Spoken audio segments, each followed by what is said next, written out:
Hello and thank you for joining us on Journalist Hangout on Sunday. I'm Ayodele Uzubakun. Today on the program, APC and PDP breaking 43.9 billion naira from sale of nomination forms as YIAGA. Other groups accuse political parties of raising costs of forms to marginalize youths and women, want ICPC and EFCC to probe funds. Naira goes down to 4-month low against the dollar as CBN Governor Godwin Emefiele pulls out of race for presidency on APC platform. And later on the show, Journalist Hangout Weekend Special is on the life and times of composer of NYC anthem, Oluwole Adetiran, who died recently. I'll be hanging out with Babajide Kolade Otitoju and Adewale Adeoye. So if you're ready, let the hangout start now. Thank you for staying with us. Let's begin with moral decadence and our struggle to instill sanity into our debased system. Operatives of the Economic and Financial Crimes Commission, the EFCC, have arrested a man who runs an academy where internet fraudsters are being trained to defraud people. The man, identified as Afolabi Samad, was arrested with 16 trainees at the academy at Peace Estate, Lugoma, a suburb of Abuja, the Federal Capital Territory, FCT, which he rented at the cost of 3 million naira per annum. We have tough jobs on our hands, gentlemen. Now, if the EFCC, they're trying to, clamp down on these so-called Yahoo boys, and somebody is feeding fat from the Yahoo Academy right now. Certainly, that's not the only training institution for advanced fee fraudsters. People cannot suddenly become good at defrauding people using digital tools. They get trained, and when they get trained, they mature and become very good at it. They too will be in position to train other people. So they have proteges, just like a young journalist will have someone under whom he gets a lot of training and mentoring to become better at his trade, at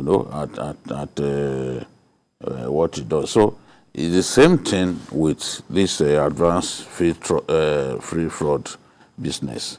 They don't just suddenly become good. They are products of training at fleecing people. They learn all the time on the job, and it's such a massive shame that in our country, people have the guts to even open an academy where people get trained, and then he gets paid for training such people. This sort of person should rot in jail so that others can learn from it. Until we deal decisively with these guys, a lot of them even see this as no big deal.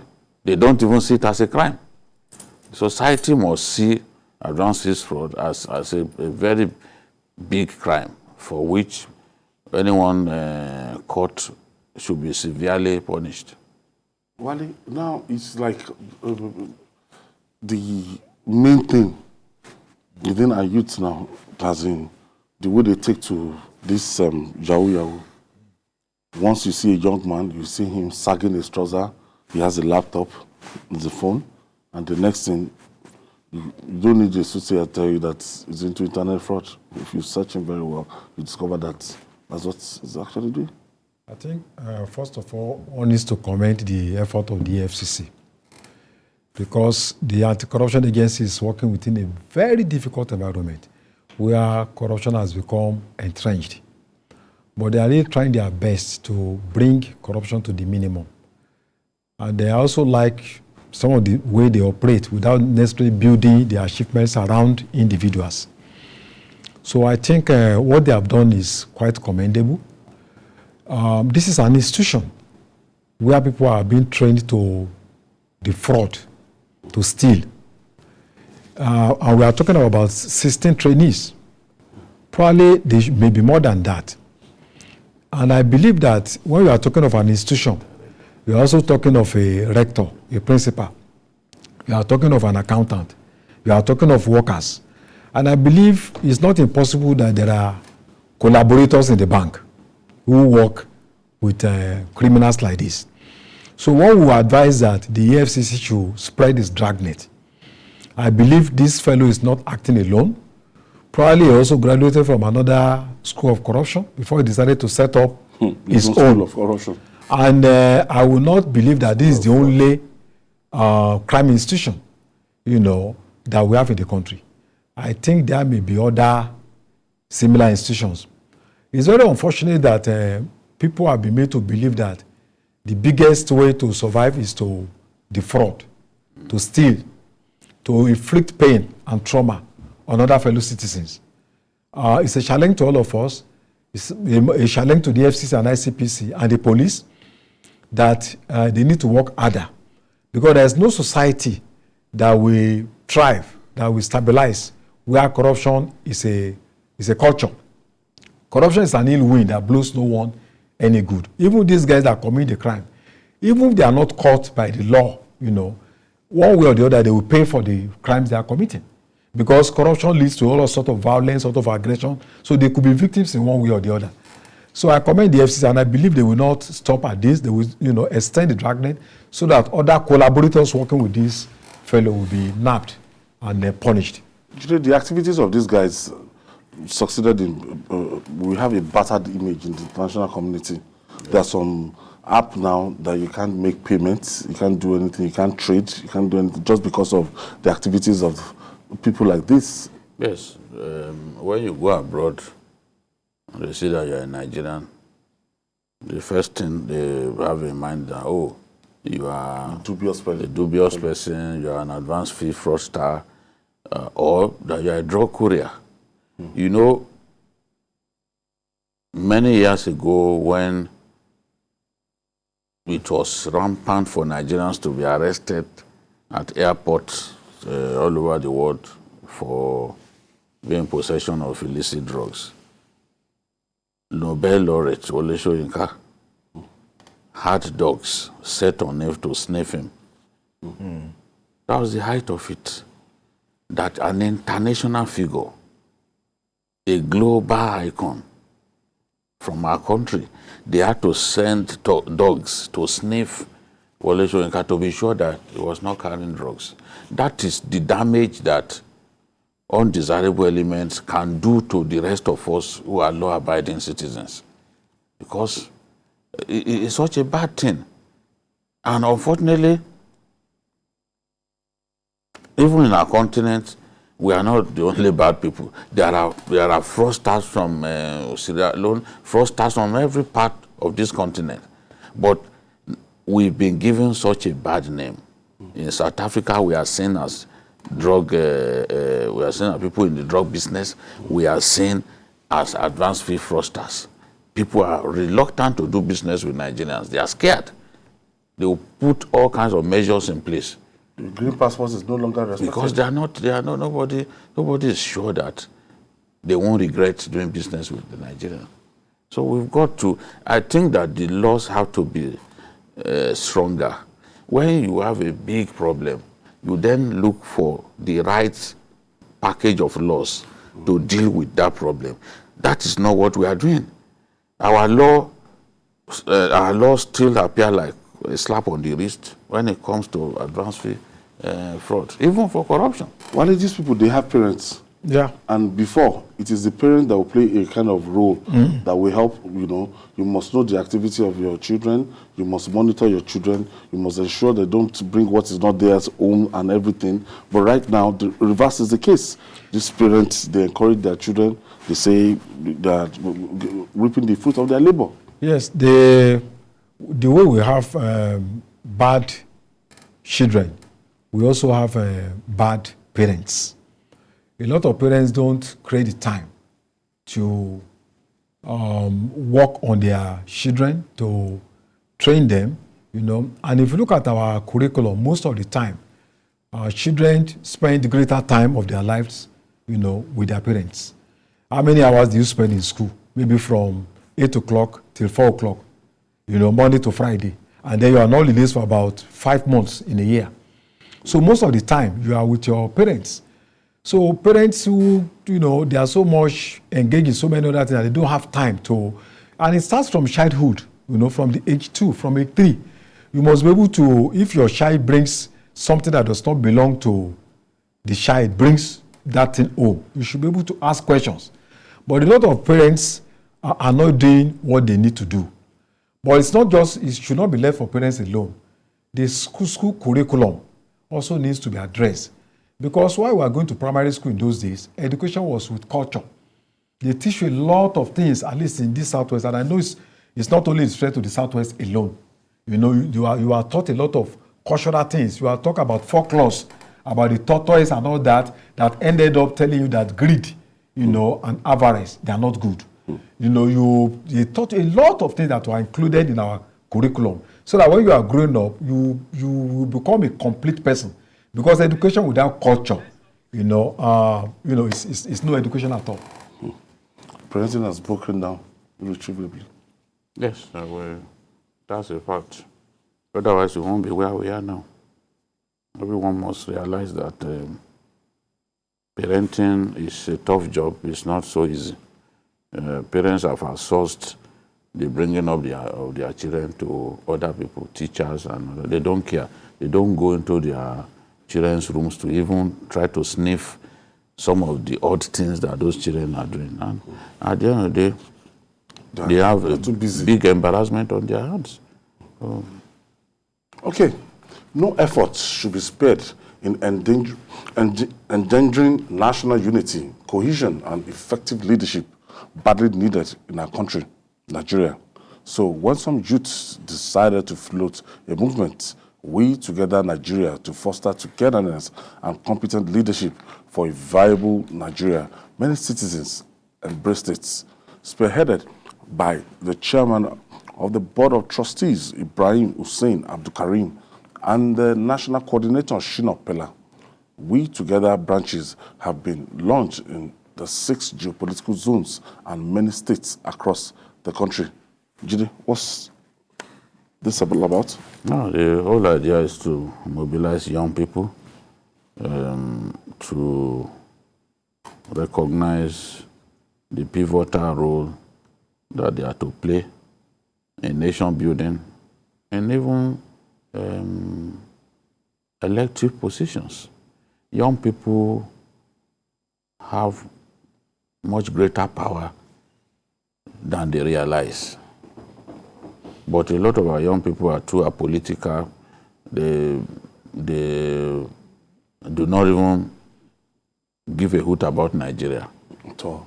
They don't care. They think that the country has been unfair to them. Therefore, they don't care. They want to do their thing the way they want. And these energies can be channeled more positively, you know, towards helping to solve the multiple problems facing us as a nation. So it's not easy to mobilize people.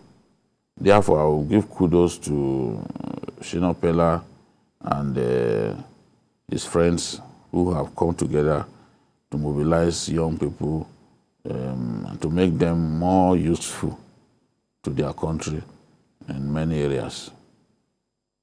This kind of efforts is something that is laudable. Yeah, I think it's a very impressive project. If you look at the fact that the youths have a lot of potentials, about 60%, close to 60% of the population of Nigeria are less than 30 years old.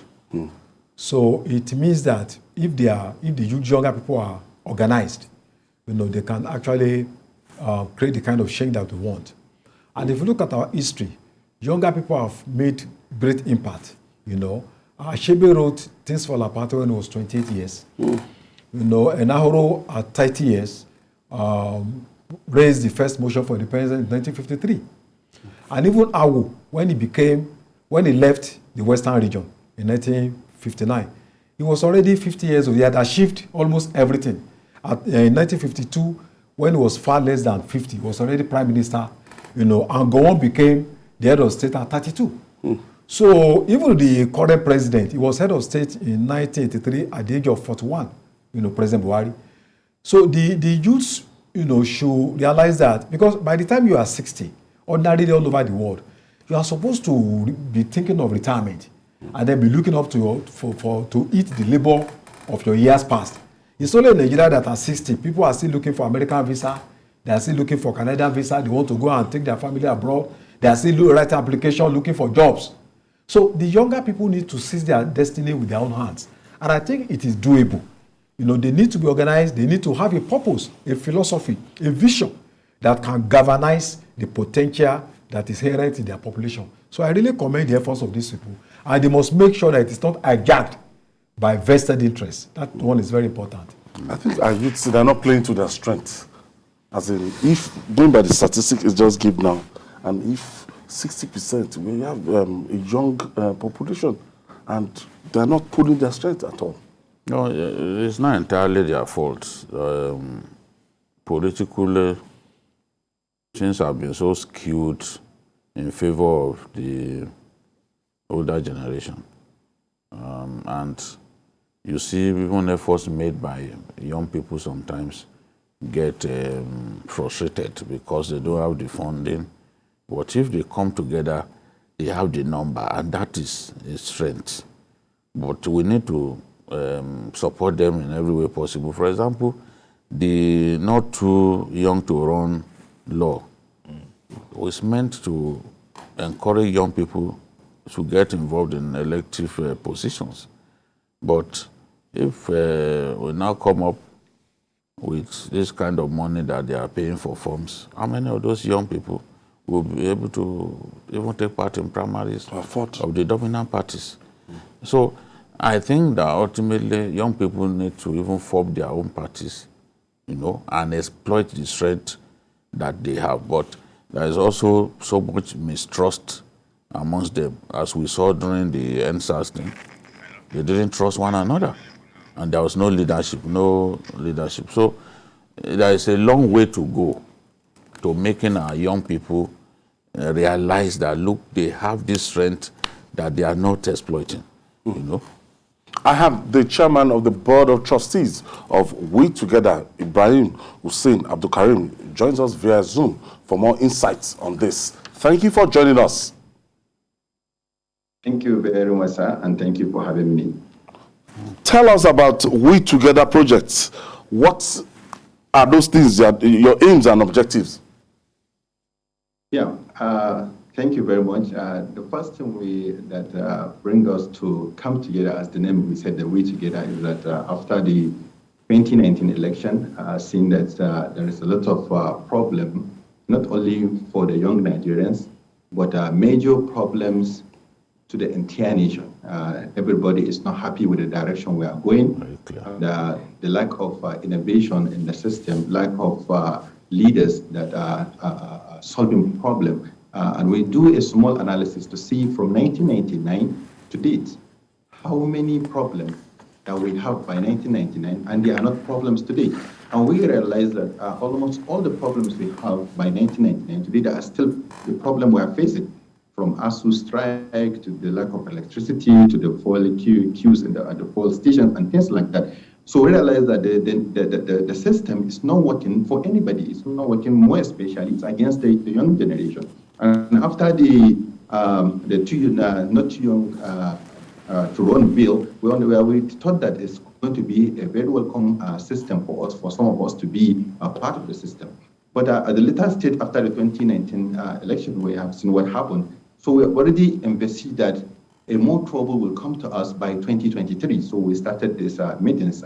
We started to put up a strategic document for almost getting to 2 years. So we have Zoom meetings. We sit with some of our friends from Europe, from America, and other places to now see why is democracy working in other places as not working and giving us the dividend here in Nigeria. So we realize that the mistake we are having is that we are not being part of the system. And as for example, for Nigeria, we don't have citizens because our citizens create a nation. We are just a country. We are not yet united together. We are not feeding ourselves. We are not trying to push ourselves. And then when we look at the document for our founding fathers, we realize that our founding fathers decided to create Nigeria that works for everybody, not only work for the few, and also they tried to create a Nigeria that work for Africa, entire Africa. So on that note, we said, okay, let's sit down and now itemize and see what it is. So the first thing we take off is that let's see the we together. How are we going to bring young Nigerians together, irrespective of tribe,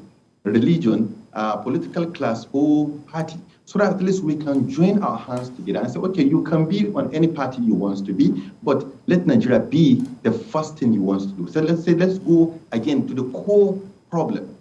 And the core problem, we realize that the value of Nigerian life is very low, because we now realize all the infrastructure we are talking about is all about the value of human life. If we believe in Nigerian life to have value, we provide education, we provide hospitals, we provide road, we provide sanity in the system, we provide judicial system. So that means if we want to start to move as a new Nigeria, first thing first, we have to realize that we are human beings. We are here together, and we can only come together not just to solve the problem for Nigeria, but to solve the problem for the whole Africa, because we are pulling the whole Africa down, and everybody is looking up to us. And then when we realize that we have to put people to contest, and then look at how they block us with all these prizes of form and things like that, and we say, no, don't worry, get yourself a form in any smaller party, because after the candidate, we already have a group that we call it. Well, first and first, that we have gone around the nation to 6 geopolitical zones. We sell to the young people what we are trying to do. We are live on NTA between March and February and March.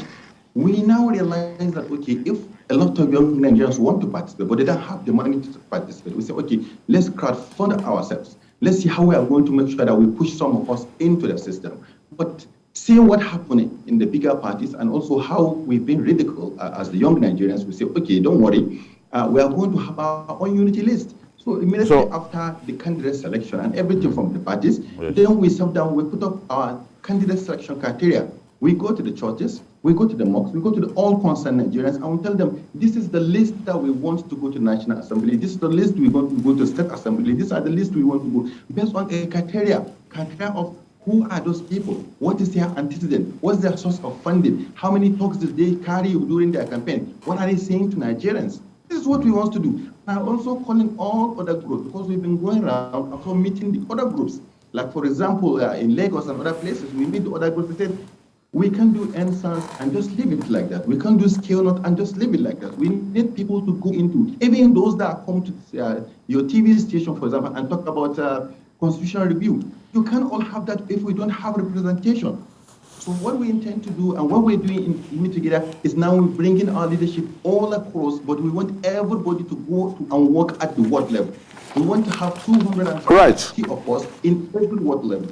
I'll thank you, the chairman and board of trustee of We Together, Ibrahim Hussein. I want to thank you for your intervention. We'll talk to you some other time. Now, moving on now, the change within has been described as the more effective than the one orchestrated by external forces. The much talked about women empowerment and affirmative action can best be driven by women themselves. Women have been advised to show more than passing interest in politics and contesting elected positions. The admonition came during the Foursquare Gospel Church 2022 International Women's Day celebration in Lagos. Nelson Etta has the story. Mothers and women of Foursquare Gospel Church Omole in Ikeja area of Lagos have been tasked to show more interest in politics as women and youths form the larger voting population in Nigeria. Speaking at the Foursquare Gospel Church International Women's Day 2022, the women advisor, Tolulokwe Abraham, said there is nothing wrong in women participating in politics. There's nothing wrong in women coming into politics. Like our church here was founded by a woman. And the woman, when she was alive, she was known all over the world. So if a woman should come up today and says she wants to become a president in Nigeria, great, I will support such a woman and I will pray for her. If I can vote, I will get out and vote the woman in. But I want to see what the woman has to do for us. Because A few people just come out because of what they want to eat, because of their own selfish interest. If I know that that woman is going to help humanity, is going to move, help the kingdom and move the kingdom forward, I will do everything to support, particularly in prayers. And I will encourage my women, yeah, let's go and vote for Mrs. This that is coming out in politics. I'll support women in politics. It's great. President of the Women's Fellowship pointed out that one of the factors limiting women from participating fully in politics is envy for one another. If we see the likes of Adesulure, she's fighting for women to become great in politics, to do well in politics. But the problem we have among our women, our females generally, is envy, because they know that when one person is there, she might not be able to help others. And you want yourself to be there. It's only you that you want to be there, and you cannot go there. So that is part of the teachings we are teaching them. We are taking politics, even in this church right now. We are taking it from our Sunday school, encouraging our people to go out there and do it, because I believe that women can rule this nation better than men. Nollywood veteran actress and pastor Eucharia Nunobi, who was a guest at the occasion, said every woman must understand and develop the power within her. As a woman, we also need to know that we are leaders. And as a leader, we first of all lead from the home. So a woman who does not have the Spirit of God will be a cantankerous woman. You know what the Bible says? A nagging woman. Says it's better for you to live on top of the roof or the corner of a house than to be in the house with a nagging woman.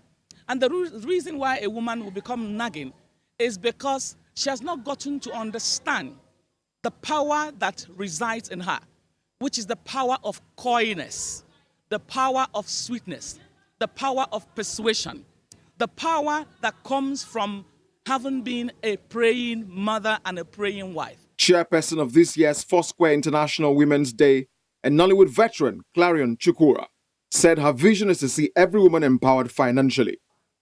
A new vista of women who are empowered, who are financially strong enough to take care of their children. Other side attractions witnessed at the event included skills acquisition and training for women to become more gainfully employed.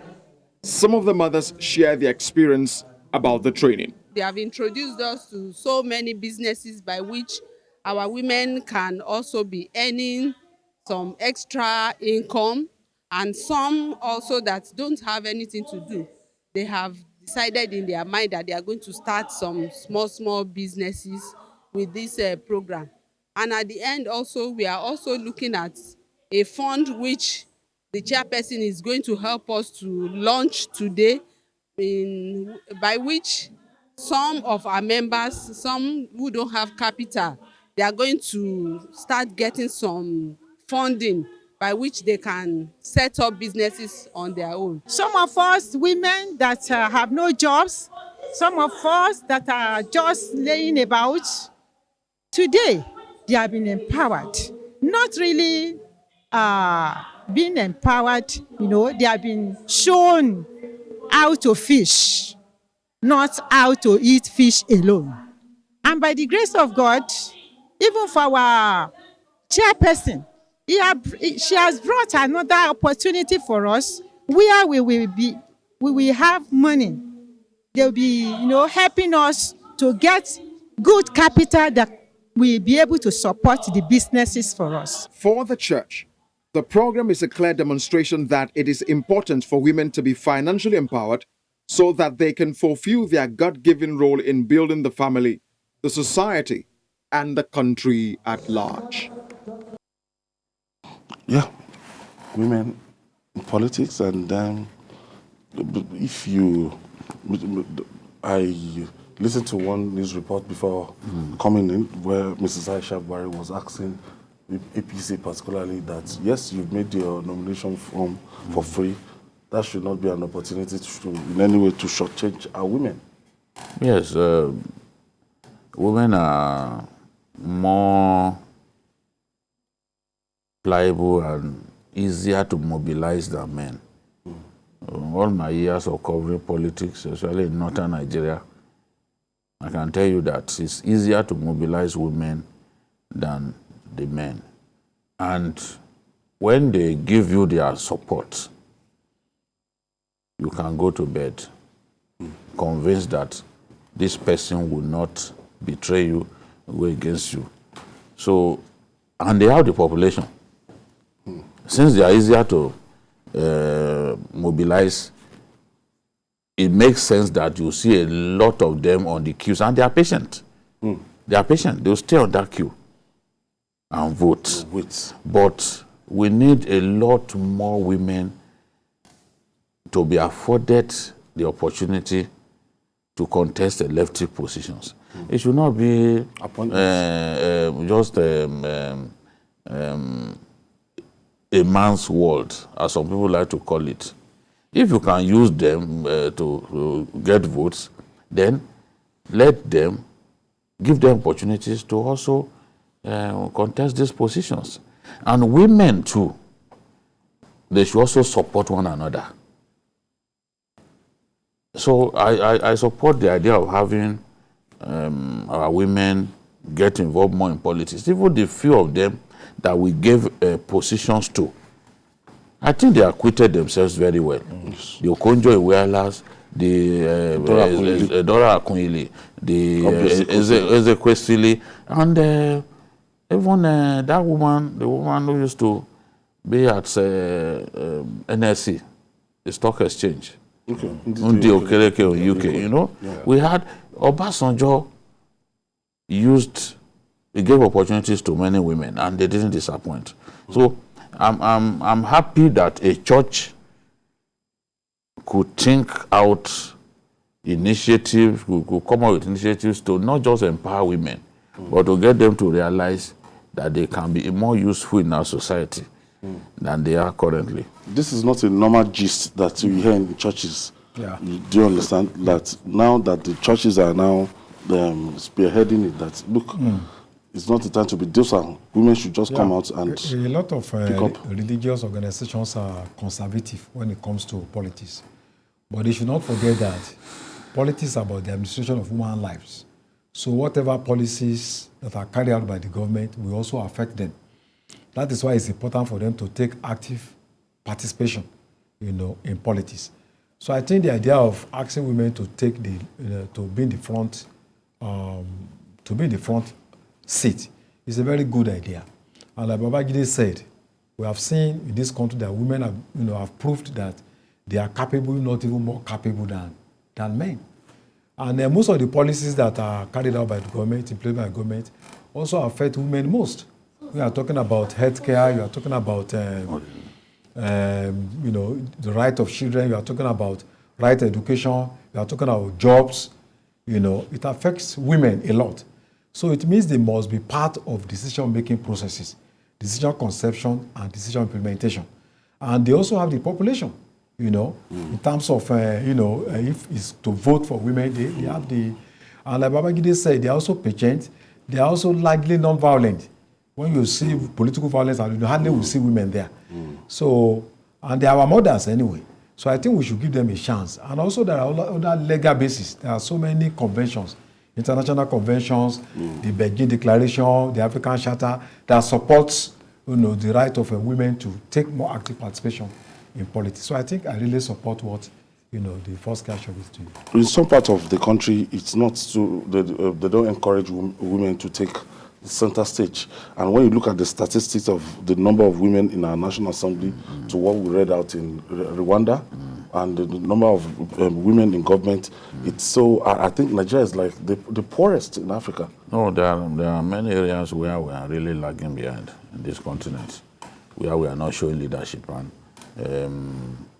inclusiveness as it relates to women in politics, we are not doing well at all. So there's a need to change the narrative, get more women involved, and Nigeria will be better for it. There's no reason why countries like Rwanda, like South Africa, will have more women in their parliament than Nigeria. After all, a lot of the men that we have there are bench warmers. They are not even, they are not people that you can be proud of their output. So let women get more opportunities. But I think also that at the level of churches, at the level of even mosque, women need to be made to realize the importance of their role within the family. You know, their role within the family and beyond the family. Women need to be empowered, because the woman who is empowered is in position to assist the husband in building the family, in making the family strong. So women need to be empowered. We're talking about women getting involved in electoral contest. They need to be given that encouragement. They can't just appear on the scene. The political leaders must make conscious efforts to encourage women and empower them to be able to take up these leadership positions. I think the time to do that is now. I know that a lot of these women, if they get the opportunity, they will do much better than our men. I think it was even Shomole who suggested that it's about time that we had a female president and a female governor. We have to start from somewhere. After all, look at a country like Germany. If Germany can have a woman as defense minister, why not Nigeria? Do we have the military resources that the Germans have? And they also have a president, a woman as president, you know? So we just need to give them greater opportunity, empower them so that they can take up such responsibilities. All right. Like most essential services in our country, elective positions is about to get out of the reach of the common man, and most Nigerians are alarmed. Civil society organizations like YIAGA Africa and Civil Society Legislative Advocacy Center, CISLAC, are raising the alarm. They accuse political parties in the country of raising the costs of their nomination forms to marginalize ordinary citizens, especially youths and women, from taking part in elections. They want the ICPC and the EFCC to probe funds the ruling party, All Progressive Congress, APC, and the opposition People's Democratic Party, PDP, rigged in the sales of forms, which amount to 43.9 billion naira. Wale Adeoye, this is interesting.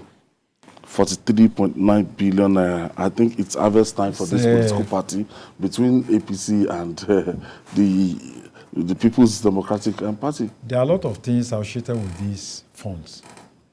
The funds were raised less than in 30 days.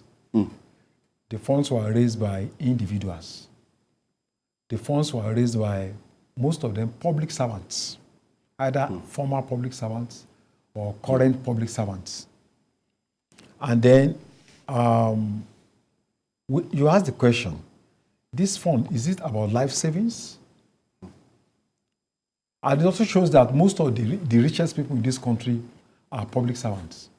It suggests that.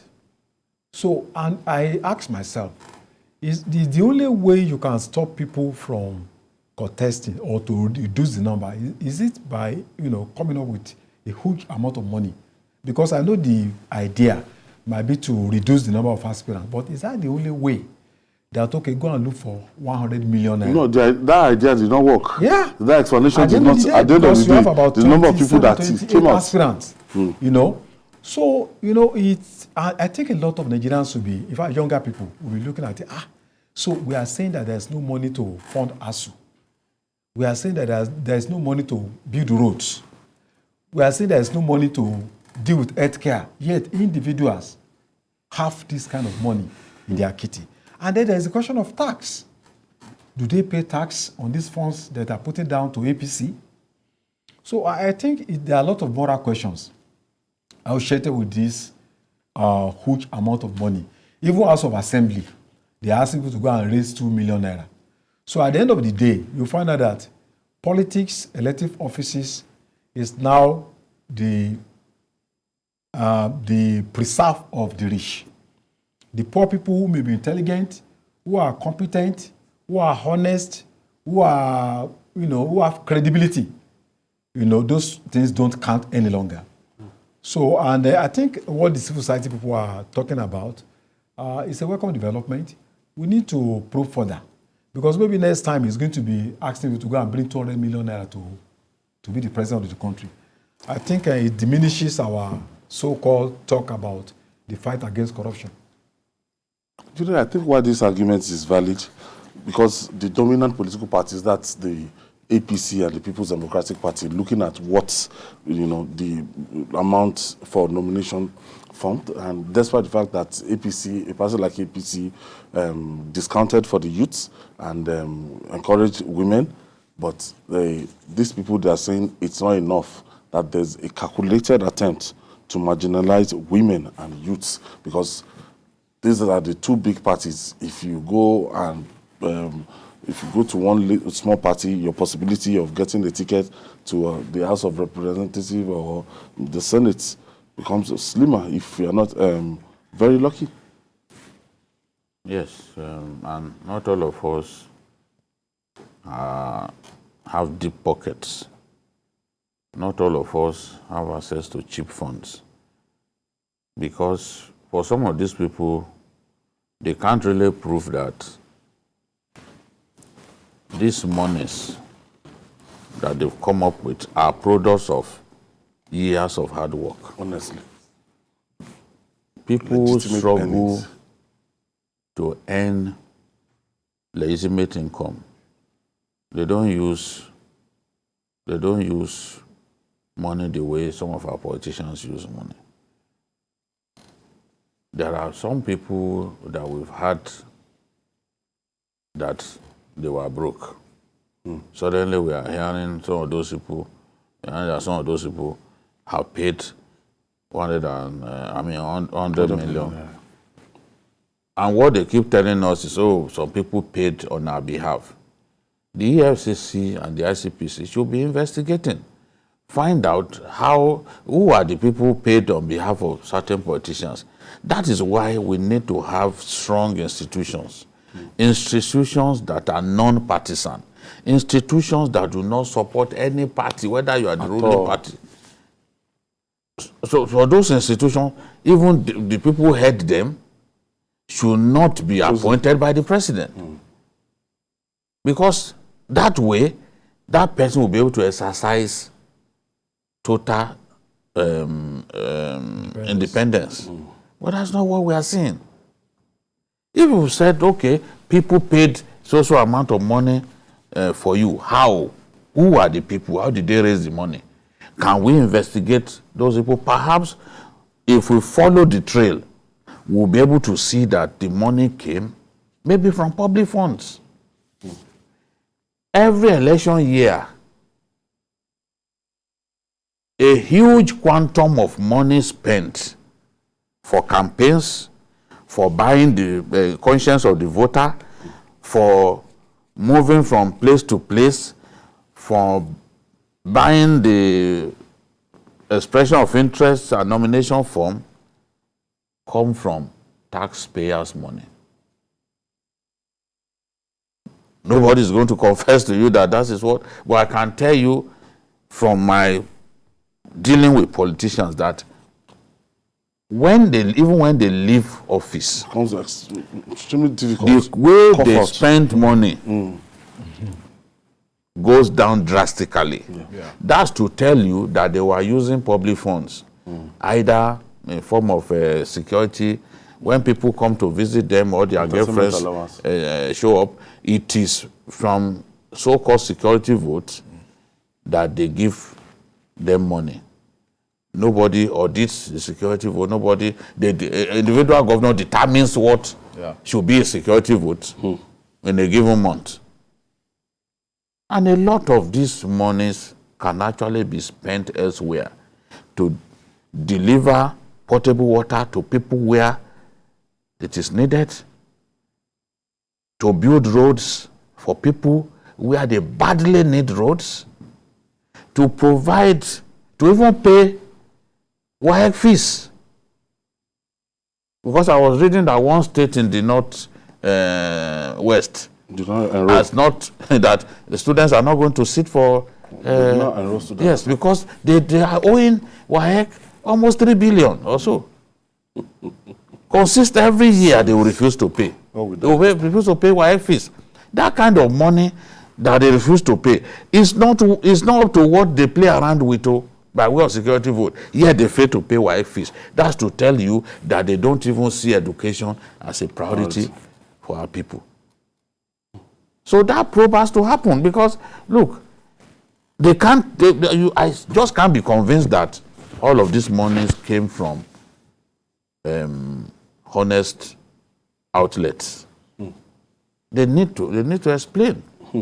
Wale, it's not a game for poor men at all. At all. Now it's the poor. Yeah. The poor in the society with good character, with capacity, they've been marginalized automatically from this game because it is what you have. Clearly, we are saying that public service is no longer about public responsibility. It's no longer about integrity. It's no longer about conscience. It's about being rich. And even being rich does not also include the source of that money.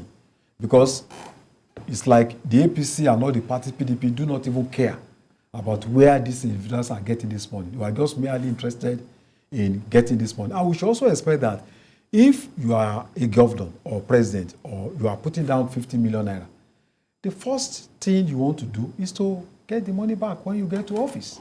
And there's no way you can get that money legitimately. Because if a governor works for 10 years and is even saving this, work for 8 years and is saving his entire salary every month, there's no way you can save 50 million naira. The same thing with the president of the country.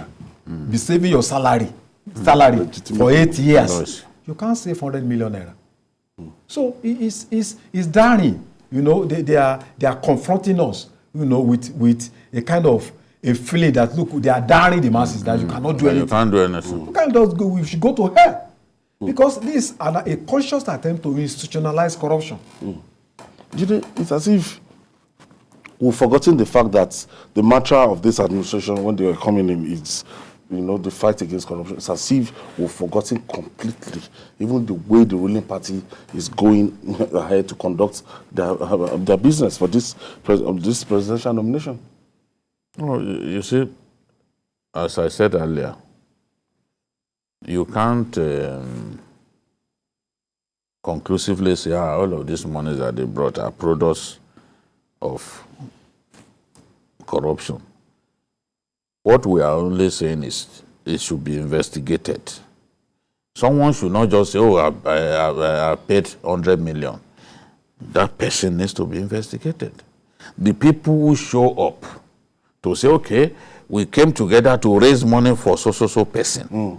They need to be investigated. The person is rejecting. When you do that, people will say, yes, this government said it was going to fight corruption frontally, and it is doing it. When you do it, even where the matter concerns you, you leave no doubt of your honesty, of your determination to win the war against corruption.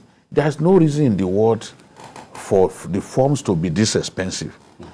They said they wanted to ensure that it's not an all-commerce affair.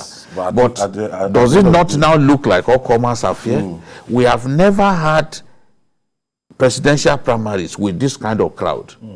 Never. Never. With this kind of crowd, we've never had it. So if the goal was to,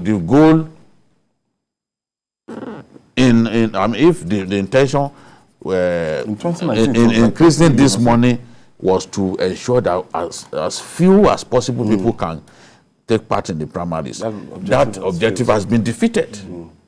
So what are you going to say now? What's your excuse? Can you go into that kind of, with that number of people? Can you imagine the party from House of Reps alone? APC is projected to make 12 billion from selling forms to House of Reps members. There are 360 of them, and with three aspirants minimum. That's 1,280 per federal constituency. So 12 billion is projected that the party will make. The party is projected to make 32 billion. That party alone is projected to make 32 billion from selling forms. So the remainder of the money is what PDP, because clearly PDP, their own is not as expensive as that of the ruling party. At all. You know? That's why I said APC continues to learn from the PDP. And a lot of the things that they learn are negative things. This is a fact, because the idea of hiking the cost of forms was a PDP creation. Yeah. Now they have come to show the PDP that, look, if you can do it, we can do it better. Because when President Buhari contested, it wasn't this expensive. Yet he complained. Yet he complained. Yes, you 20 know? million. So now coming now is 100 million per head. This automatically knocks out most other smaller parties, Of course. because they don't have the war chest Of course. to compete Of course. with the with the huge funds available to big the boys. two political parties. The next election is going to be a game between the PDP and APC, because the other political parties needs a lot of funding to be able to carry out their activities. What we are now saying is that political parties is about private enterprise. It's about profit making. Governance is about profit making, where individuals will invest and make profit. So it's giving us concern whether we are really going to have people with good intention to run this country, in the interest of our people. Joining us now via Zoom for more insight into this discussion is Executive Director of Civil Society Legislative Advocacy Center, Sister Awal Rasanjani. Thank you for joining us. Thank you. Good afternoon. Now, what do you make of this, the position of your movement on the political parties? Thank you very much. First and foremost, we need to remember that we don't actually have a more serious political parties based on ideology, based on really programs, and with membership that is also accountable. So what you have is simply, you have an association of group of interests that just want to capture power at all costs. And if they are not able to do that from this particular platform, the next day they move to another platform. So it is not based on any convincing ideology or principle that has to do with also desire to bring about development, to bring about positive changes in the lives of the Nigerian people. So it is just simply what you have as a political parties. It is just a platform for capturing power, and that's all. So the accountability to the membership is not even there. Otherwise, what we are seeing today is simply not what Nigeria has experienced in the previous period, especially from, even if you're going to look at 1979 to 1983, you had, political parties that if you ask anybody what UPN stand for, or what, GMPP stand for, or what PRP stand for, people will tell you, even if they are not, in the university, they clearly understand and know what their party, manifesto is and what their programs is. And there is a membership that is based on ideology, based on principle, based on also financial membership. Now, all these are absent. And that is why you are saying that it is just now an opportunity to do trading, because what the political parties are doing is simply commercializing, governance by ensuring that they put money. By the way, the 10 million that we are talking about is completely 0% from what they are even spending now, even before they become candidates for their political parties, because a lot of delegate buying, a lot of settlement with some political wings within the political parties are taking place, and therefore the amount we are even talking about is 0%. So the real money is not even within this purchase of the pump. But of course, the first step is to be able to get the nomination form declare your entrance, and if that process is, shortchanging those Nigerians who are credible, who are patriotic, who have experience, who have track record, who are desired to contribute in any way to ensuring, quality governance in Nigeria. That is the first step that has been alienated. Those category of Nigerians have been alienated. So what you are going to have two options. With the political parties. If the APC and the PDP, they've all decided to bring in people who have money, who have commercialized the political party process of getting the nomination from party A to party B, is going to have the same people. So Nigerians will only have one option. They either choose from party A or party B, which share the same way of doing things. So Nigerians have been, shortchanged by ensuring that they actually get quality people that can actually help, contribute to quality governance in Nigeria. So that's one big risk that we are facing with this commercialization of political party processes. You are going to lose people who, are well experienced, people who are responsible, people who have credibility with no track record. What can we do, Awal? What can we do?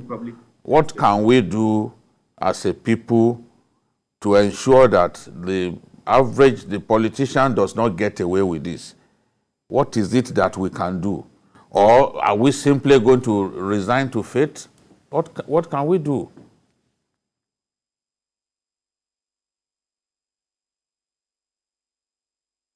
Them. Secondly, because the political parties Alwa, are you there? Nigeria now. Yes, I'm there. Yes, did you hear my question?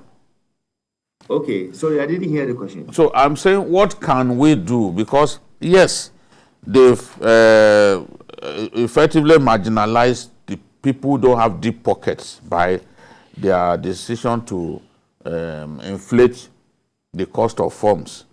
What are the options available to people, and what can the civil society do to galvanize our people so that the politician does not get away with some of these infractions? So first and foremost, civil society has been at the center of calling for total reforms in the political party functioning in Nigeria, so that you can actually have more transparent, accountable with the internal democracy, party system in Nigeria, which also allow and enable proper recruitment of members for leadership position. Because all these problems that we are seeing with the multiple numbers of people who come to, express interest to be president or to be governor or senators, is because the political parties, one of the major functions, which is recruitment of leaders, grooming and recruitment, is not also being practiced by political parties. So that is why anybody can just come from one party today and move to the party and get the ticket. But if you have a recruitment membership process with proper track record and training and understanding on what the party stand for, you would have been able to have people that will be standing for election based on the principle of their political party, and they are able to participate and be able to give account of their participation. So what I'm trying to say is that one of the ways which civil society have been trying to see it intervenes by helping to bring some level of sanity within the political party system is advocating for total reform in the political party functioning in this country. Secondly, civil society have been also embarking on voter education, civic education regarding the role that citizens should play in terms of determining who should be their leader. Therefore, we have been, since the new Electoral Act has been passed, civil society have been engaging to educate and sensitize Nigerians about the provisions of some of these new innovation introduced in the Electoral Act as amended. Again, civil society have also been, enlightening Nigerians or advocating to Nigerians to choose leader not on the basis of this ethnic, religious, geographical sentiment, but on the basis of competency, quality, on the basis of shared principle and ideas on how to galvanize and ensure that good governance, transparency, and accountability are the bedrock of our governance in the country. So we've been doing that. We have also been working with the INEC, like I said, to also sensitize Nigerians about the implication of some of the action that some voters or some politicians are doing, like vote buying, trading on your vote, and then electoral violence, because there are huge implications for doing those things. And if you are not careful, you might be in trouble if you break those laws, and if the government decides to apply, sanction on that. So we have been preparing the minds of Nigerians to stay away from anything that is capable of breaking the law and that is capable of igniting violence and conflict during and after even the election. So civil society have been doing that. Transition Monitoring Group, Center for Democracy and Development, CDD, Civil Society Legislative Advocacy Center, CISLAC, and quite a number of other groups have been championing this. Rasagani. Yes, sir. Yeah, I want to ask specifically, what did you intend to do now? You writing a petition to the EFCC, and what did you expect to come out of that kind of petition, and how soon do you intend to do that? Okay, so the first thing we've done was to draw the attention of the nation. Last week, we addressed a press conference to draw the nation attention about, flagrant disregard of our electoral law and even the tradition that we have. We would say that if you are a serving public officer, if you are not an elected person like governor, deputy governor, senator, House of Rep member, president, you must resign.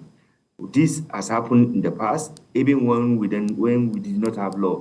For example, in 1982-83, the former state governor, the former Kano state governor, Mahmoud Abokarimi, he stepped aside, he resigned to recontest his election.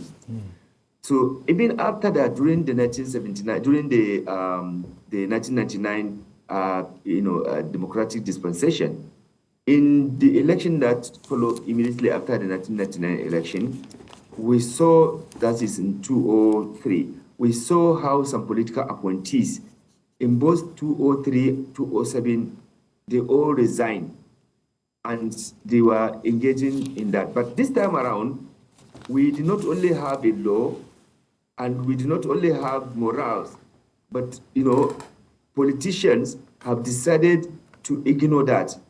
So we were wondering, why should you be in the office as a minister or as a director general or as a CBN governor to continue to use public taxpayers' money to run your own personal campaign? It is absolutely illegal. So we addressed a press conference to draw the attention, of the nation that there's an abuse of the law, Electoral Act as amended, that asks anybody that wants to go into election to actually resign. I want to thank you. Some of them, they practically refuse to do that. And therefore, what I'm saying is that we have done the press conference, we have sensitized the nation, we drew the attention of the nation. The next thing is we are going to work with the anti-corruption agencies to, in the first place, establish where do they get even the money that they are doing this politically, because we know their salary and we know that in their assets declaration, they did not declare the kind of money they say they are giving out. For example, somebody was given 200, cars. These cars, when did he possess them? Where did he got that money? Was it part of the asset declaration he declared when he became a minister? Or the central bank governor, for example, the cars that have been, moving, the spending that he's doing, were they captured in his asset declaration before he becomes CBN governor? These are things that we want to anti-corruption agencies to begin to work with the code of conduct to find out, so that we can minimize and reduce the abuses and the political corruption that is going on in the country. So we are going to be working with the EFCC and code of conduct on that. Our Rafsanjani, the Executive Director of Civil Society Legislative Advocacy Center, CISLAC, thank you for your contribution. Thank you. Thank you, Awal. Thank you. Thank you. So, Sajani. we have it here. Yeah, I will be happy to see the efforts of Awal and his people succeed. We need it. We need to reform our electoral process. So many things are wrong. We need to do something even about election funding. A good chunk of that money comes from public funds. We need to do something about that. Well, yeah, I think Awal has been consistent for so many years from his student days, and I have confidence that really going to, his intervention is quite welcome. I think it's a saving grace for Nigerians. All right. We'll take this break. When we come back, we'll talk more. It's still Journalist Hangout on Sunday. We'll be right back after this time out. Please stay with us.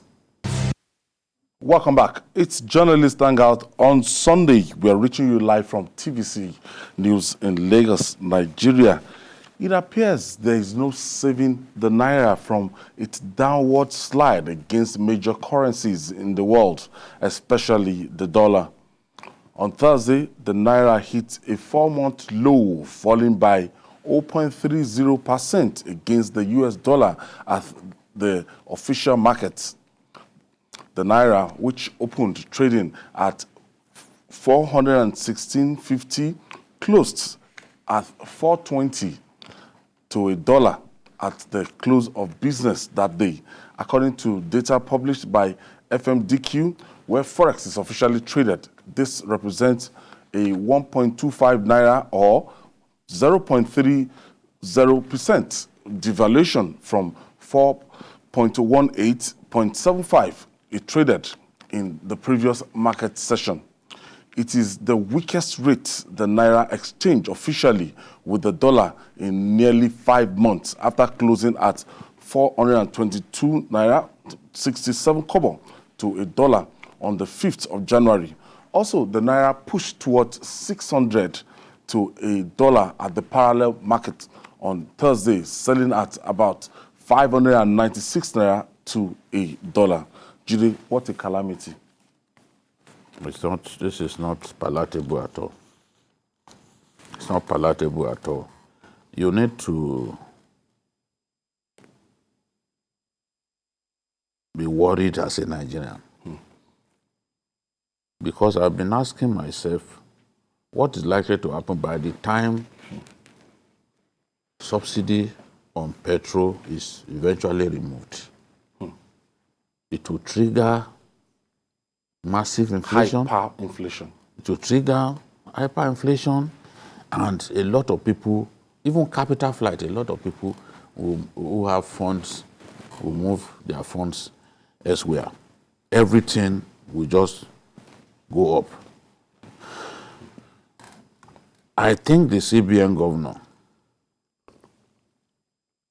needs to tell us where in the world you have such a gap between the official market rate and the unofficial. That is the black market rate and the official rate. 419 naira to a dollar to about 600. He needs to tell us. This is not something that you need a Harvard-trained economist to dissect. It's a commodity. Currency is a commodity. How can an individual be selling the same commodity at 419 and another one will be selling at 600? I just need an example of one country in the world. I'll be grateful if the CBN governor can tell me that there's a country where you have such a huge gap between the parallel market rate and the other rate. Just one example.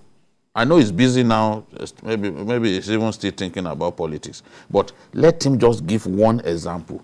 You know? Because, look, I'm not through yet. Because what we have encourages rent seeking. What we have encourages massive speculation, trading. Because look at how much you get if you got the dollar from official channels, there is a great incentive to go and sell it in the black market. We have suggested many times that that gap has to be closed. If you close the gap, there won't be that incentive for people to make massive money from speculation. But they are just not doing it. And that's why I'm saying, let him even tell us one country where we have this kind of situation. In South Africa, over the years, the value of their currency has been consistent. Rand to the dollar. And it has not experienced this kind of free fall that we are experiencing under the CBN governor. Wale, what did Godwin Emefiele, what would he have told Nigerians? Why, as somebody that wants to aspire to the highest office? Because we are very funny people. According to Jide, this is somebody that met the dollar 190 naira, and now we are moving towards 600 naira. We enter 600 on Thursday. I think for an import-dependent economy, we are in a very serious problem. In fact, Nigerians were underestimating the kind of calamity the peril that stares us in the face. And I think we should not be surprised, because the job of a CBN governor is a full-time job. The Section 6 of the CBN Act says the CBN should not be involved in any other vocation that can compromise the integrity of the CBN. I think the integrity of the CBN has been compromised. For us to learn that for the past 1 year, he has registered as a member of a political party. Most of the people that are... What's the name of this in Delta? Local governments. So, I've forgotten most of the people that are involved in this racketeering of foreign exchange and all that, they are political stakeholders. So, if this, the CBN governor can compromise its integrity by joining the political party, even aspiring to come and why is he sitting on that seat, I think we should know that for now, I don't think he has much time to run the CBN. The integrity of that issue has been compromised, and he has gotten his hands, is now gloves in hand with political stakeholders. He's now dancing to the tune. He must dance to the tune of the chairman of the political party that he belongs to, and to the secretary of the political party that belongs to. So he cannot tell us that he's now the CBN governor of Nigeria. He's now, CBN governor of a political party. So I think where there's integrity, where there's honor, by now he should have just stepped aside. No, but it's a proper Nigerian, so he won't. He should leave. Whether he's going to be president or not, what we are seeing now, he joined the political party last year. So my own concern is is the stewardship. Is the stewardship. At what point, or what was the value of the naira compared to the dollar when you came in? Because if you cannot make change happen, if you cannot make progress happen, then what are you telling us? And the other day, the CBN governor wanted to fight somebody that they accused of speculating and all that, the Aboki FX man. But even after that, the naira has further plunged. Because you can't say that, somebody sat down somewhere and creating all these problems. Now, that person, out of fear, said, okay, I'm removing my hand. You just cannot show up the value of our currency. And I have real fears, honestly. I have real fears, because are we moving towards another Sri Lanka in our country? Another Venezuela. I wish that, Venezuela may look like an exaggeration. But at least there is a Sri Lanka first had this kind of problem before people got angry and all that. There's a step before you get to Venezuela, before you get to Zimbabwe. Where are we going? Where are we going? In Abuja, they sold it on Thursday, between 590 to 593. Where are we going? We are even in a political season whereby politicians, this is what they deploy is dollars for their transaction and everything. Of course. And the more dollar you have in your kitty, the more powerful you are. Yeah. Now, in some areas, in Lagos and Abuja, the official the dollar is recognized as a kind of official exchange rate for any transaction. Some apartments are rented in dollars. The unfortunate thing is that under the current dispensation, the naira has become almost completely useless. The dignity of the naira is no longer there. And been stripped of its dignity. Even compare with West African currency, I was traveling across West Africa recently. Years back, you see the way people valued naira. These days, you just bring naira, CD, we just look at you and say, you can't compare them. Togolese francs, they are stronger than naira. Around the currencies around us what are we talking about? And you see, if you need naira for genuine business, you want to import, you won't get it. You have to go to the black market. I think if you need that $1, you will not get it. So I think it's terrible. The problem, some can't wait because you need something for urgent business. The time that it takes before you eventually get it, people can't wait. People can't wait, so they are forced, including business owners, people who are in the productive sector of the economy. They have to go to the black market. That's why it's seen as the rate that is most realistic. Because you look at the number of people patronizing the black market is way higher than these other people. You don't even have access to this official rate. How many people have access to it? And even some of those who have access to it, they still end up selling it over there. If you go to your bank, if you want to travel and you go to your bank and you request they'll for be directing BTA, you to one malam. I know one shocking thing that the fund will be paid for by rice. So it means the whole anchor process was already compromised. Because that looks like a kickback. There are people you are giving loans to now will now come and pay rice farmers. It's embarrassing. It's embarrassing. Okay, let's see. We have another guest who will be joining us very soon for more on this discussion. Professor Ken Ife. Thank you for a renowned economics. Thank you for joining us. Well, thank you. Thank you for having me. Prof, what do you make of this free fall by the naira?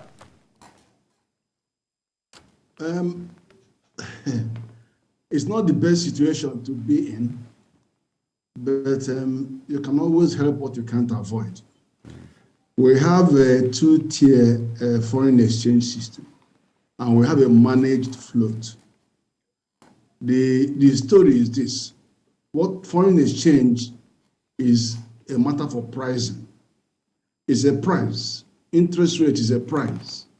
All these are prices. And you know that in economics, when you have price is always a resolution of demand and supply factors. Somewhere where they find the equilibrium, and that equilibrium keeps shifting, depending on the preponderance of either supply or demand. What we have in Nigeria is forex that depends wholly on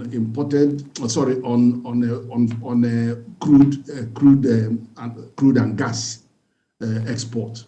So you will say that well in excess of 70% of the dollars that we get actually does come from export of crude and gas.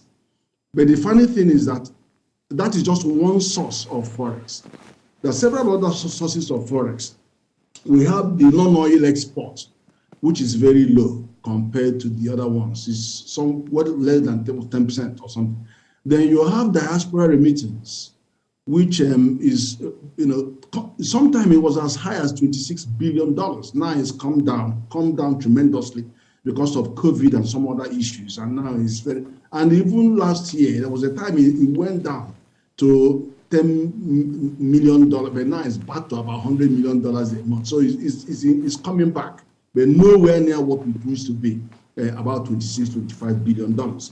Then we have foreign direct investment.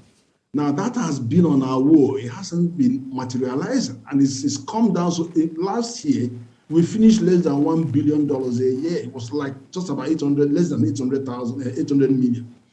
It used to be as high as 5 billion, 3-4 billion. It used to be quite high, but it's come down. And there are reasons for this, because I'll take them one by one if you have time. Then you have foreign portfolio investment. That one is very problematic because it comes and goes. Before you have body language or in the twinkle of an eye, it goes away. Because they are coming to chase high interest and securities that they think are reliable. They buy these securities, they trade on them, and they want to get their money quickly. And then if you now have capital account controls, which delays them from taking their money as quickly as they wanted, then you run the risk that the rating agencies will come down on you like a ton of bricks. You remember in 2016-17, we had JP Morgan delisted Nigeria, and then also Barclays Bank did the same. And it was because we moved from devaluation, which couldn't help that much. We had one and second devaluation, then we moved on to macro-prudential measures. Again, it was even difficult for you and me that have dollars in the account to go and get it. And then at some point, the bank said, okay, come and take your money, come and take your money. And then, there was so much uncertainty there. Then they moved to capital account control, and then we got hit by the rating agencies. And then we now have to move away to demand management, currency demand management. And the reason for that was that we were receiving 3.2 billion central bank, and then a month, and then it collapsed to about 1 billion a month, compared to a request for export of $4.6 billion a month. So there was a big mismatch between what we have coming, which is supply, and what we have demand. So it's such a big mismatch. Now, the last bit is loans that we take.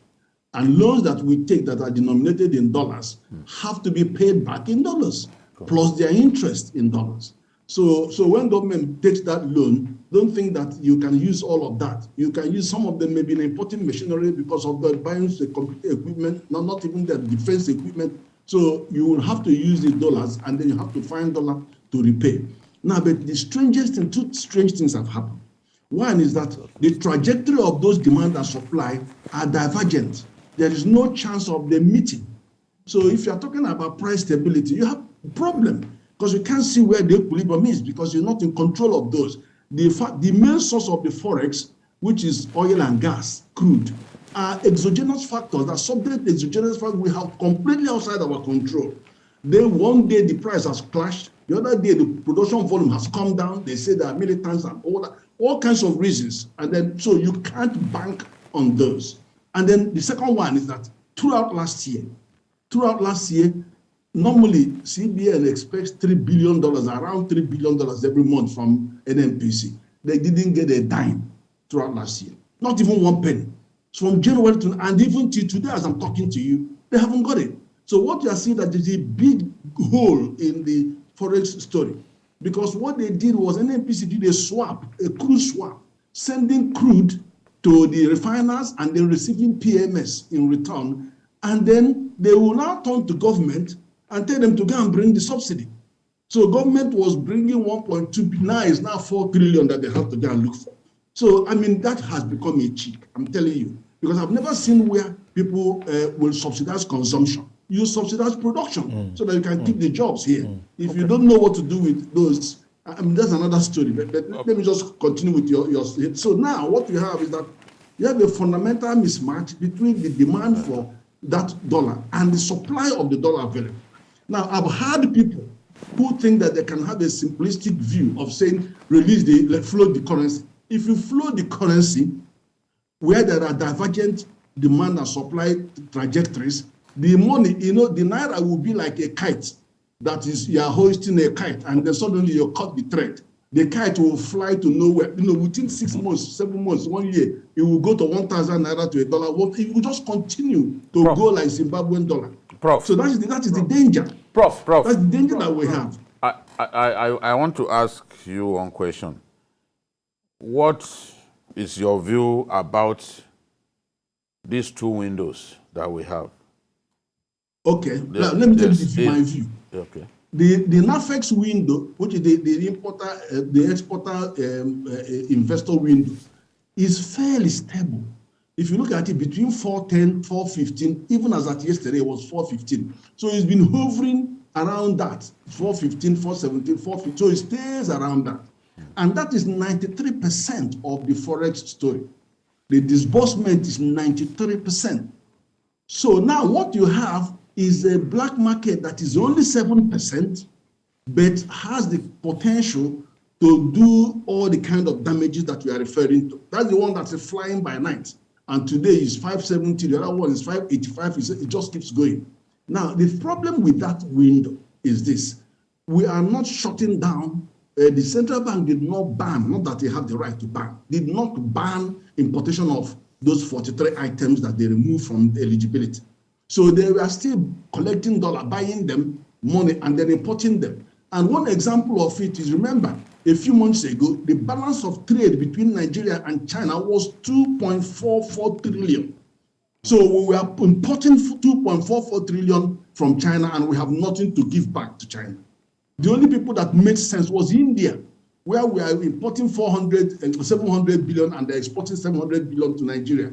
The other one, the only next to is Netherlands, which is half. So, but you can see that the monies are going, and 2.44 trillion naira is about 6 to 7 billion naira dollar. That is where the importers are just buying the money. And then the second thing, so you think about this import dependence. The second thing is the huge demand of dollar is coming from dollarization of our economy. There are places you will go, they put their price tag in dollar. Some boutiques, they say, well, they don't know what the value of naira will be tomorrow, so you better buy it in dollar because I'm sure the dollar, I wish you to buy a replacement. Then you have politicians that are looking for the dollar. They are tired of carrying tanker loads of naira. So they are looking for dollar. So many people are looking for dollar for all kinds of things because we are importing and no restriction in them. I don't want them to have restriction, but we must look at where the problem is. And then I have heard the story about if you float. Now let me tell you what will float. Let me say what will happen. If 93% of your currency transaction is in the NAFEX window, then you have 7% on the other side. Obviously, the equilibrium price today can be not 415, not 475, but it may be somewhere around 480, 450, closer to the big one, which is the NAFEX window. But what happens is this: the moment that shifts, more people will come. More people outside the frame we are talking about today will jump in. That dollar is now cheaper. Everybody will come in. More people will come. So what will happen is the pressure on the dollar on the day will go again and force the money to move to 500. And then the following month, more people will come. More people that are not even in the scheme will now come in. Yes. So the thing will keep moving and shifting. Okay, Prof. And meanwhile, those who are already currently happy doing their business at 410 to 4115 will say, yes, Prof. We have to leave it there, Prof. So, Prof, thank you. Thank you very much, Prof. We have to bring you back another day. Yes. Thank you. Because it's an ongoing story. Yes. We only pray that by the time these politicians come around for their convention, the rates won't go sky high again. So some of them will need dollar to set for the convention. Professor Ken Ife, a renowned economics, thank you for joining Journalist Hangout on Sunday. Thank you for your time, Prof. Thank you. I'm sure you'll be back again. And finally, the labor of our heroes past shall never be in vain, so says a line in our national anthem. But is this true of us as a country? The composer of the anthem of the National Youth Service Corps, NYC, Oluwole Adetiran, is dead, and sadly, his passing did not even make the headlines. Adetiran died on the 6th of May, 2022 at the age of 74 after a prolonged illness. Speaking on the life and time of Adetiran, the Director General of the NYC, Major General Shuaib Ibrahim, called on corps members to serve and honor the country, as that is the way to show patriotism and strengthen unity of Nigeria. In this Journalist Hangout Weekend Special, TVC News, Maria Mohammed examines the life and time of late Oluwole Adetiran. Here is the story.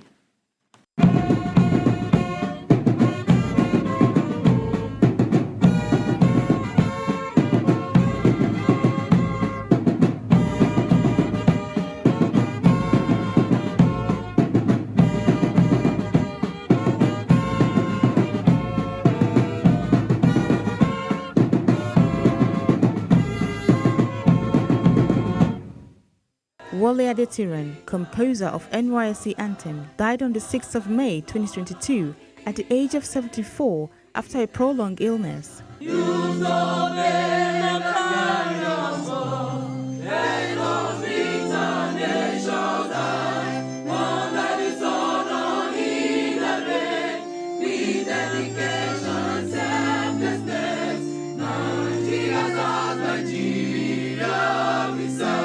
1984, while on National Youth Service in Oyo State, he composed the 3 stanzas of the NYSC anthem, Youth Obey the Clarion Call, Let Us Lift Our Nation High. Having studied music at the University of Nigeria in Nsukka, Adetiran was the head of music department at Polytechnic Ibadan, his place of primary assignment between 2003 and 2007, and retired as a lecturer in 2008. He was also the National Music Director of the Celestial Church of Christ. Born on 8 September in 1948 in Ibadan, in present-day Osun State, he learned how to play the guitar from a Gold Coast returnee. His music talent blossomed at the First Baptist Church, Idikan, Ibadan.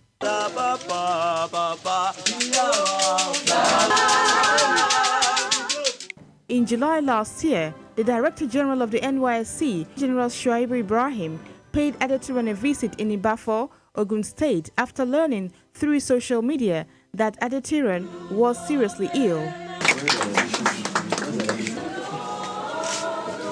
Addressing journalists at Adetiran's residence, Ibrahim described him as a patriotic Nigerian whose contributions to the scheme through composition of the anthem could not be quantified in monetary terms as it will outlive him. He disclosed that more than 5 million Nigerians had gone through the youth service in 48 years and that the scheme remains a great tool for national development. The NYSC Director General took us through memory lane on how the NYSC anthem was composed. General Akpan, 83, 84, thought it wise the need for us to have our anthem. And it became a competition amongst the corps members nationwide. And Oyo State won. And he happened to serve in Oyo State because he read music. So he coordinated the activities for Oyo State and they won. So he composed it and it blew like a choir form of this, and then the state won. And since then, he was honored, was given a letter of commendation by the state, NYC, and the state also honored him. And ever since then, the anthem has been something that is like his household name among corps members. He described the death of the composer as a great loss to the nation and noted that Adetiran was honored with a stand at the NYSC Museum for his invaluable contributions to the national unity. Quite painful, but the joy with the NYSC is that we're able to honor him. And I can assure you, just as I mentioned to him, that as a hero to the NYSC would never abandon him. And that was why we established a museum with the NYSC. And if you go to a museum, if you visit there, he has a stand dedicated to him.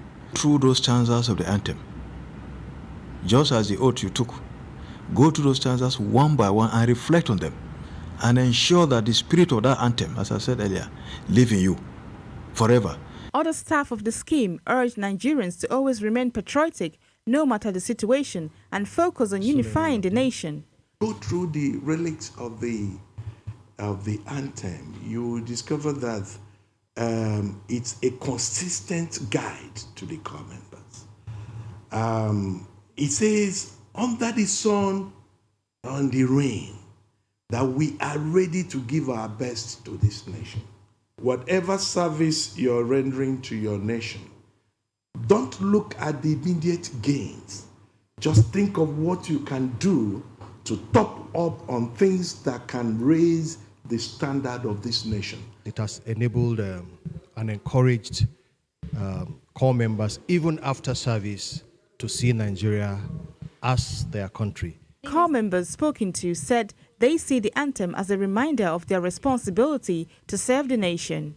To me, it's not just an anthem, like it's a commitment I'm making to my country that I'll be a patriotic citizen of Nigeria. It motivates, it gives us that spirit that, okay, yes, as a youth corps, as a serving corps member, you have to live up to the anthem, whatever it says. The anthem is a pledge that you continuously choose to use in your lives.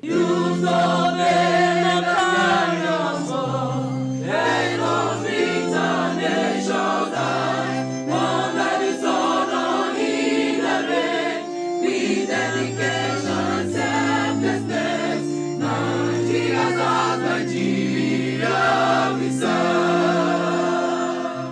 It's a sad day here at the NYSC headquarters as they mourn the demise of the NYSC anthem composer Wole Adetiran.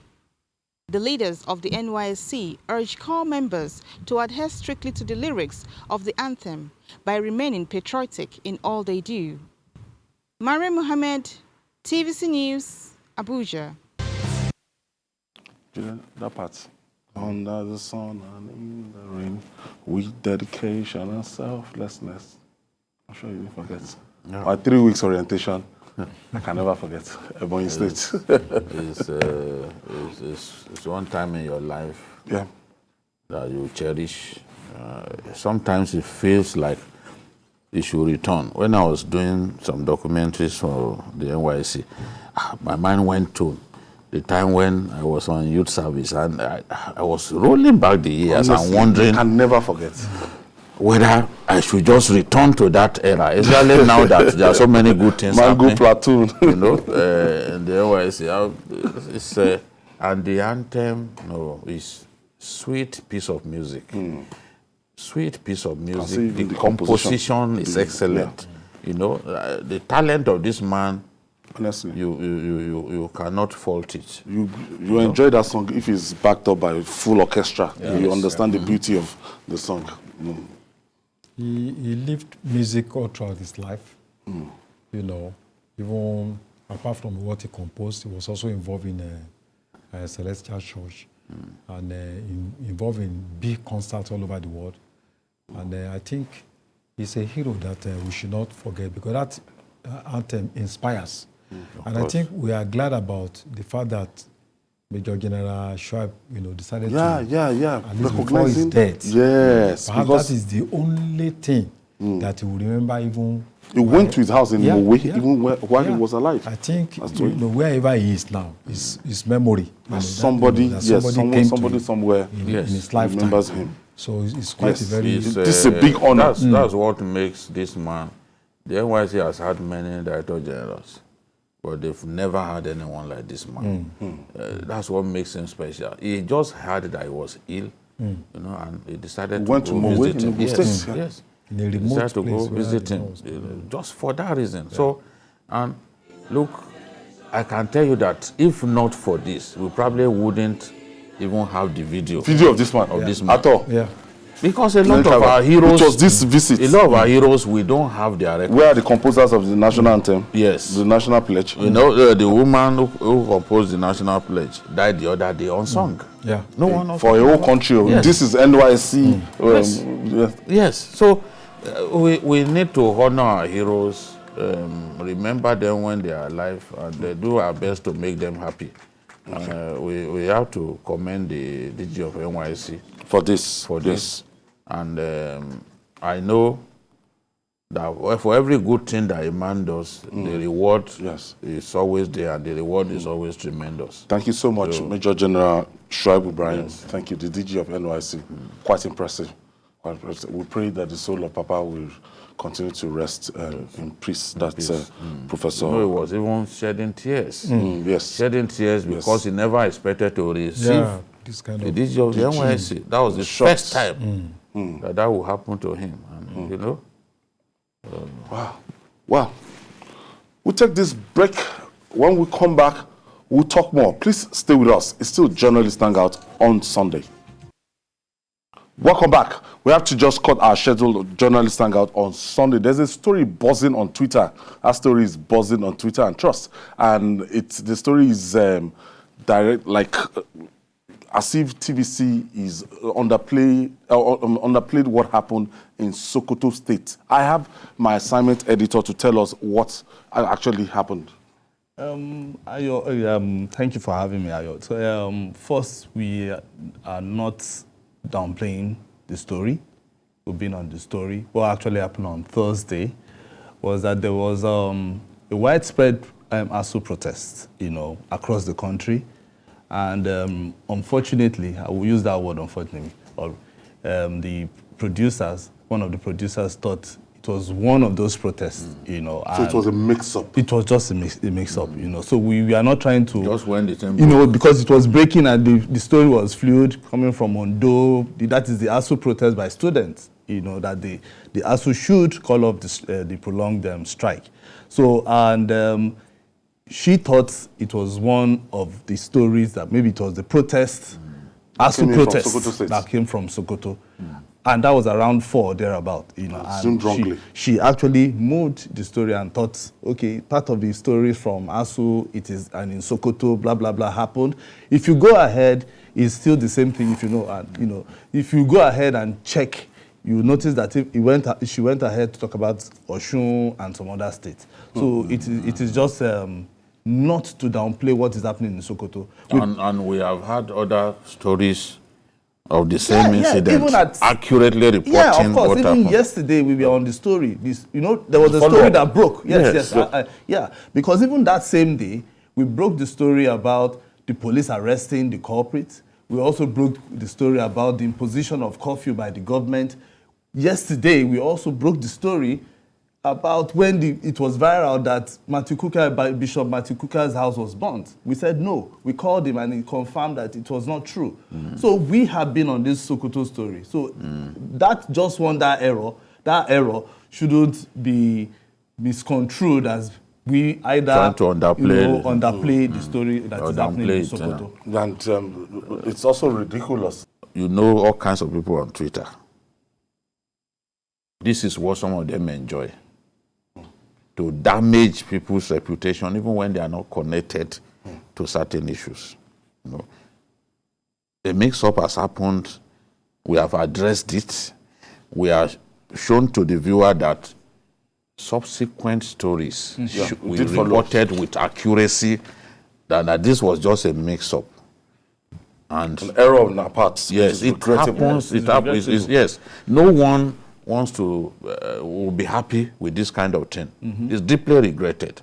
But the challenge that this imposes on us as gatekeepers is that we have to be vigilant, eternal vigilant. We have to be vigilant so that this sort of thing is a long time since this kind of thing happened to TVC.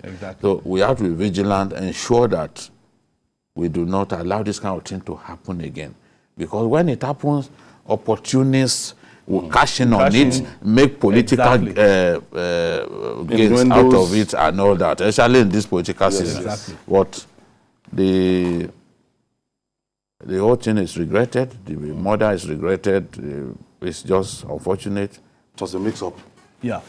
Thank you, Asuko, for the clarification. So we thank our viewers. Some of them saw this and they knew that this was not us. Yes, they knew it was a mistake and they called to say, look, what's going on? Can you clarify this? And that's what we have done. What happened in Sokoto State. Yes, there is no... If we have been reporting it consistently since then and reporting it accurately, then people need to understand that was a mix-up and deeply regretted. Assignment editor, TVC. Thank you for this clarification. And I had earlier Wale Adeoye that's been with us for Journalist Hangout on Sunday. Thank you, Wale, for your contribution. And BQ himself, it's another Sunday. Yes. Nice Thank you. We'll be back again next week. All right. God willing. And that's our offering today. Join us again for another episode of the program next week, and you can join the regular episode of the program at 5 p.m. tomorrow. We're on YouTube, youtube.com/TVC News Nigeria. I'm Ayodele Uzubakun. See you tomorrow. Bye for now, and God bless Nigeria.